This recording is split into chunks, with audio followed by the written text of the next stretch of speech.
Hello everyone, welcome to ANET classes. My name is Neeraj Joshi and today we are going to have some numericals on dimensional analysis. So starting with from first numerical, if energy, velocity and time are chosen as the fundamental quantity, the dimension formula of surface tension will be, this we have to find. तो सबसे पहले जो quantities में दी है उनको समझ लेते हैं and we have to first of all इस तरह के क्वेश्चंस को करना कैसे है. तो सरफेस टेंशन जो है हमारा, हम इसको जो डिपेंडेंसी दे रखी है हमारी एनर्जी की, power we have to find, velocity power taking as b and the time taking as c. तो हमने डिपेंडेंसी लिख ली and we have to find the value of a b and c. तो first of all we will find the dimension of each physical quantity in this and first of all there is surface tension. Surface tension का हमारा dimension क्या हो जाएगा, force per unit length. So it will be m l t minus 2 divided by l. So we can write it m t minus 2. Similarly, finding the dimension of energy, work done is also a form of energy only. So work done dimension and energy dimension is same, equals to force into displacement. Force will be mlt minus 2 multiplied by l. So it will be m l square t minus 2. The dimension of velocity can be found by using the formula displacement upon time, and that is lt minus 1. So we are now having the dimension of all the quantities. तो इसमें put करके solve कर लेते हैं. सबसे पहले mt minus 2 is if we will remove this sign of proportionality, we will put one constant here c. Energy का dimension हमारे पास ऑलरेडी है ml square t minus 2, ml square t minus 2. A power, the dimension of velocity is lt minus 1, the power will be b, and the dimension of time is same and the power is c. Now we have to arrange all the variables with their power. So here we have the power of m is 1, the power of l is 0 and the power of time is minus 2.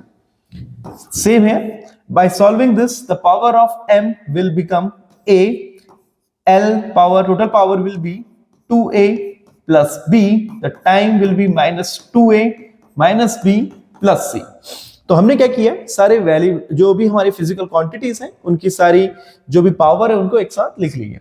अब यहां से हमें क्या करना है, equate करना है. जैसे यहां पर हमारे पास m है तो हम a equals to, by comparing हम क्या लिख सकते हैं कि जो हमारे a की वैल्यू आएगी वो 1 आ जाएगी. सिमिलरली l की वैल्यू अगर हम निकालें तो 2a प्लस b हमारा क्या आ जाएगा, 0. तो 2a is equals to minus b. So we can say b कितना आ गया हमारा, माइनस का 2. यहां से हम टाइम की पावर भी निकाल सकते हैं, minus 2a minus p plus c. तो टाइम की वैल्यू है यहाँ पे हमारी माइनस 2, तो इक्वेट करेंगे तो यहाँ पे माइनस 2 आएगा. a की वैल्यू भी हमने फाइंड आउट कर ली है, 1 है. b की वैल्यू हमारी माइनस 2 है तो माइनस माइनस प्लस हो जाएगा, c माइनस 2. इसको अगर हम सॉल्व करते हैं तो c कितना आ चुका है हमारा, माइनस का 2. So the answer will be, the dependency of s will be like that, e to the power a is 1, the velocity is minus 2 and the value of time is also minus 2. So this type of numericals are generally asked in school exam as well as competitive exam also. So note down it and then we are moving to our next numerical. ये question भी बिल्कुल जैसे हमने पहला question किया है उसी type का है. So you can pause the video and try to solve it. आप इसको सॉल्व करने की कोशिश करें. If in this question, if force, velocity and time are taken as fundamental unit, then we have to find the dimension of mass. So this is the question of same type as we have solved the first numerical. The mass can be written in the terms of force to the power a, velocity power b, time to the power c. And in this we have to write the mass in terms of these three quantities. तो मास का dimension तो m ही रहेगा. तो यहां पे m लिख लेते हैं, इक्वल टू, फोर्स की जगह पे हम क्या लिख सकते हैं, एक कांस्टेंट लिख लेते हैं पहले, जो कि हमने साइन को हटा के इक्वल टू का साइन लगा रखा है. तो कांस्टेंट, साथ में फोर्स के बदले m l t minus 2 the power will be a. The dimension of velocity lt minus 1, the power will be b. The time dimension is t. The जो पावर है t की वो c होगी. अब जरा हम यहाँ पे अरेंज कर लेते हैं राइट हैंड साइड पे. तो c is the constant. The power of m will become only a is here l a plus b. और टाइम की पावर क्या आ जाएगी हमारे पास -2a माइनस बी प्लस सी. तो हमने सारी पावर अरेंज कर ली है यहाँ पे अपनी. तो अब यहां से हम इजिली कंपेयर कर सकते हैं. m का टर्म एक ही है, m की पावर 1 है, तो यहां से हम कह सकते हैं कि the value of a will be 1. l का कोई टर्म नहीं है यहाँ पे, that means a plus b is equals to 0. So b will become -a equal to -1. And the value of time, there is also no term of time in the left hand side. तो यहां से कह सकते हैं कि -2a minus B plus c, ये भी क्या होगा हमारा 0 होगा. अगर मैं इनकी वैल्यू पुट आउट कर दूं तो -2, b की वैल्यू -1 है, so it will become +1 plus c equals to 0. -2 + 1 that is -1. तो c कितना आ जाएगा हमारा प्लस का 1. तो जो हमारा फॉर्मूला बन जाएगा, मास की जो फॉर्मूला बनेगा, f to the power a, that is 1, velocity to the power b, that is -1, time to the power 1. So this is the formula for mass. तो हमने मास को फोर्स, वेलोसिटी और टाइम के टर्म्स में express कर लिया. Okay, so moving to the next. Now this is in this question some options has also been given. कुछ options भी दिए हैं, उसको देख के करते हैं. The pair of quantities having the same dimension. तो हमें इनमें से ये बताना है A, B, C, D. We are having 4 options. इनमें से कौन से पेयर का डायमेंशन सेम होगा? तो सबसे पहले अगर हम सारे ऑप्शंस को रीड आउट करें और कोशिश करें क्या हम वैसे ही पता लगा सकते हैं. तो पहला है हमारा Young's modulus and energy. Second is impulse and surface tension. C is angular momentum and work, and the last option is work and torque. देखो अगर हम डायरेक्टली देखें तो जो हमारे पास लास्ट ऑप्शन है वर्क, इसका फॉर्मूला अगर हम देखें तो force dot displacement F dot D होता है, और टॉर्क का फॉर्मूला अगर हम देखें तो R क्रॉस F होता है.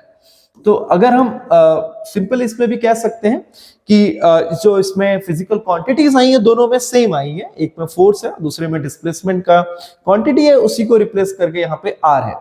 तो अगर ये वेरिएबल सेम है तो जो हमारा ऑप्शन है डायरेक्ट कौन सा हो जाएगा, डी ऑप्शन हो जाएगा यहाँ पे. बाकी हम और के डायमेंशंस भी निकाल सकते हैं, लेकिन फर्स्ट ऑफ ऑल आपको देखना है अगर ऑप्शंस इजिली निकल जा रहे हैं तो. ठीक है, बाकी यंग्स मॉडुलस का अगर आप डायमेंशंस निकालेंगे तो Young's modulus stress upon strain, तो जो डायमेंशन स्ट्रेस का होता है वो इसी का हो जाएगा. एनर्जी का जो वर्क डन का डायमेंशन है सेम, तो यहां से हम निकाल सकते हैं. सिमिलरली इंपल्स की बात करें, फोर्स इनटू टाइम, तो यहां से हम निकाल सकते हैं. सरफेस टेंशन का हमने इससे पहले वाले क्वेश्चन में निकाला है, force per unit length. Angular momentum, angular momentum क्या हो जाएगा हमारा, जैसे हमारे पास मोमेंटम है मास इनटू वेलोसिटी, यहां पे हो जाएगा हमारा moment of inertia into angular velocity. और वर्क डन का ये भी हम निकाल चुके हैं, force into displacement.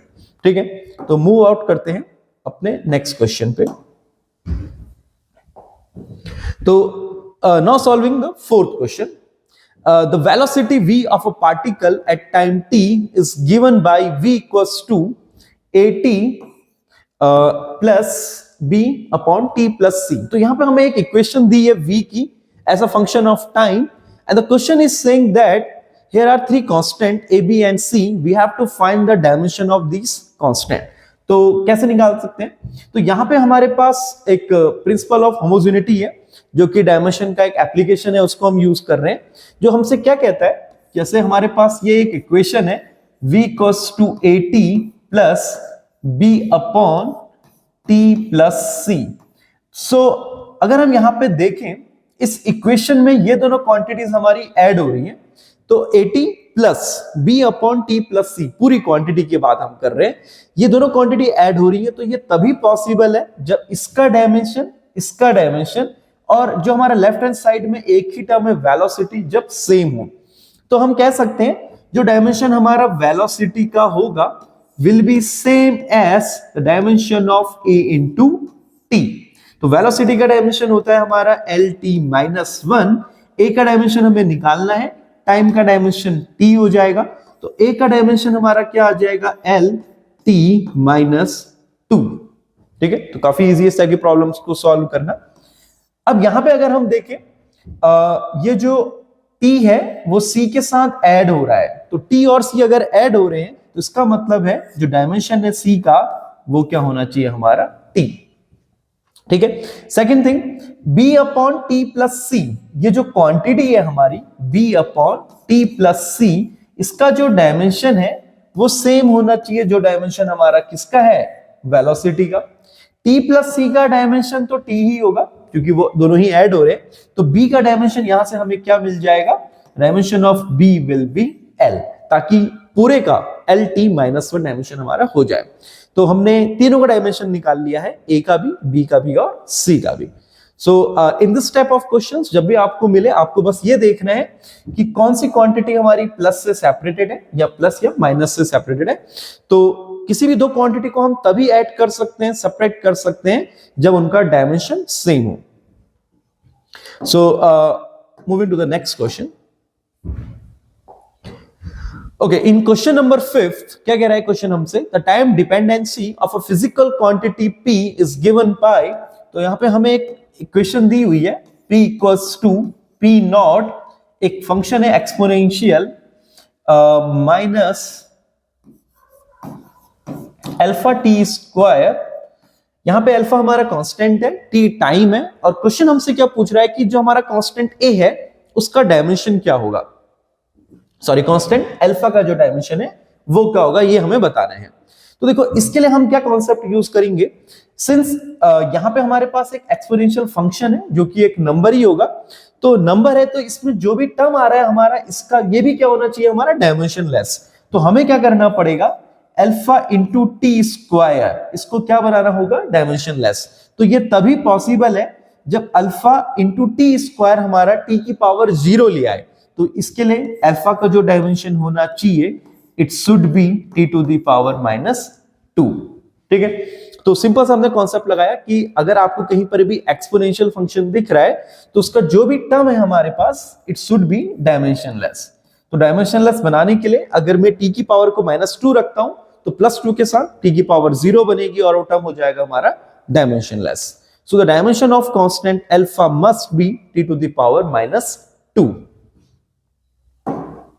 So now moving to the next question.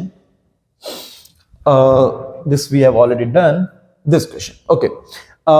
This is a question I have taken from NCERT book. NCERT book का एक question है ये.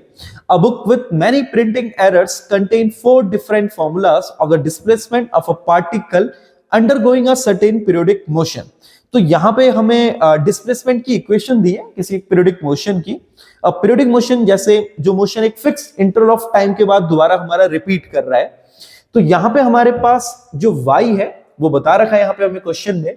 तो y हमारा डिस्प्लेसमेंट है, a है मैक्सिमम डिस्प्लेसमेंट, v है स्पीड पार्टिकल की जिस स्पीड से वो मूव कर रहा है, t है हमारा टाइम पीरियड। हमें करना क्या है इस क्वेश्चन में, we have to rule out the wrong formulas, कौन सा इसमें से गलत है वो हमें फाइंड आउट करना है। तो चलो देखते हैं। सबसे पहले हम इसमें कौन सा कॉन्सेप्ट यूज करने वाले हैं जो अभी हम थोड़ा बहुत बात भी कर चुके हैं कि यह है हमारी left hand side and this is our right hand side. तो होना क्या चाहिए, लेफ्ट हैंड साइड और राइट हैंड साइड का जो हमारा डायमेंशन है इट शुड बी सेम। तो एंड वन थिंग मोर, ये जो हमारा साइन है ये ट्रिग्नोमेट्रिक फंक्शन है, और ट्रिग्नोमेट्रिक फंक्शन जैसे कि यहाँ पे हमें साइन दिख रहा है, तो sine is a ratio of, sine theta किस किस का रेशियो है, p अपॉन h का। तो p भी हमारी लेंथ है, h भी हमारी लेंथ है, तो हम कह सकते हैं कि ये जितने भी हमारे ट्रिग्नोमेट्रिक रेशियोज है दीज शुड बी डायमेंशनलेस, इनका कोई डायमेंशंस निकल के नहीं आना चाहिए। तो अगर हम पहली इक्वेशंस देखें t upon t it will be cancel out, तो y भी displacement, a will B displacement, तो ये तो हमारी डायमेंशनली बिल्कुल सही है। सेकेंड इक्वेशन देखते हैं अगर, तो यहां पे हमारे पास है वेलोसिटी इनटू टाइम, तो वेलोसिटी की अगर मैं डायमेंशन लिखता हूं तो it will be lt minus 2, अगर मैं इसको मल्टीप्लाई करता हूं टाइम के साथ v इंटू टी, तो ये जो मुझे डायमेंशन देगा तो lt माइनस 1 इंटू टाइम, तो इसका डायमेंशन जो आएगा वो मेरे पास L आएगा। तो यानी कि कैंसिल नहीं हो पा रहा है, तो ये डायमेंशनल हमारा गलत है। और सी वाले को चेक करें, अगर इसमें T है हमारा टाइम, A है हमारा डिस्प्लेसमेंट, तो कैंसिल तो हो ही नहीं सकता। This is also dimensionally incorrect. Fourth वाले में देखें, अगर A डिस्प्लेसमेंट है, Y डिस्प्लेसमेंट है, सही है। ट्रिग्नोमेट्रिक फंक्शंस अगर हम देखें, चाहे साइन की बात करें चाहे कॉस की, दोनों ही यहां पे हमारे डायमेंशनलेस हो रहे हैं। That means D option is also correct. तो हमें बताना था कि इनमें से गलत कौन सा है, तो हम कह सकते हैं यहां से easily B and C are the wrong options. ठीक है, तो यहां पे हमने कॉन्सेप्ट क्या लगा रखा है कि जितने भी हमारे ट्रिग्नोमेट्रिक फंक्शंस हैं वो सब क्या होंगे, dimensionless. Okay, so note it down and we are moving towards next question. And this is our last question of today's lecture. आज का lecture का last question है. Then we will move to some other questions of this topic. Question number 7. A famous relation in physics, this is also of NCERT, related moving mass m to the rest mass of a particle in terms of its speed v and the speed of light c. तो हमें बता रहा है कुछ एक relation है, Albert Einstein का एक बहुत फेमस रिलेशन है। यहाँ पे रेस्ट मास और मूविंग मास की कुछ बात हो रही है। This relation first arose as a consequence of special relativity due to Albert Einstein. एक कॉन्सेप्ट है। A boy recalls the relation almost correctly but forget where to put the constant c. तो इस क्वेश्चन में हमें क्या बात करनी है, तो एक इक्वेशन है हमारे पास m equals to m not under root 1 minus V square. तो इस जो भी हमारी ये इक्वेशन है, इसमें c कहां पे लगाएगा, this we have to find it out कि इसमें c कहां पे आना चाहिए। तो चलो सबसे पहले एक चीज देख लेते हैं। अगर मैं इस m को लेफ्ट हैंड साइड में लेके आता हूं तो ये बन जाएगा हमारा m upon m not upon equals to 1 upon under root 1 minus V square. अब अगर मैं लेफ्ट हैंड साइड में देखूं, मेरा ये भी मास है, ये भी मास है, तो ये जो मेरी क्वांटिटी है ये तो क्या हो चुकी है, डायमेंशनलेस। अगर लेफ्ट हैंड साइड मेरा डायमेंशनलेस है तो राइट हैंड साइड भी क्या होना चाहिए, डायमेंशनलेस। तो इसमें नंबर है 1 ऊपर, उसका कोई डायमेंशन है नहीं, तो v स्क्वायर को मुझे क्या बनाना पड़ेगा, डायमेंशनलेस। तो इसका मतलब क्या है, जो c है उसकी पोजीशन v के नीचे होनी चाहिए और इसमें भी क्या आना चाहिए, स्क्वायर, यानी कि ये v के नीचे आएगा और ये पूरा बनेगा हमारा 1 माइनस वी अपॉन सी। तो v अपॉन सी का होल स्क्वायर है। तो यहां पे जो हमारा मिसिंग c था उसकी पोजीशन क्या होगी, ये। ठीक है, ओके, सो मिलते हैं नेक्स्ट वीडियो में।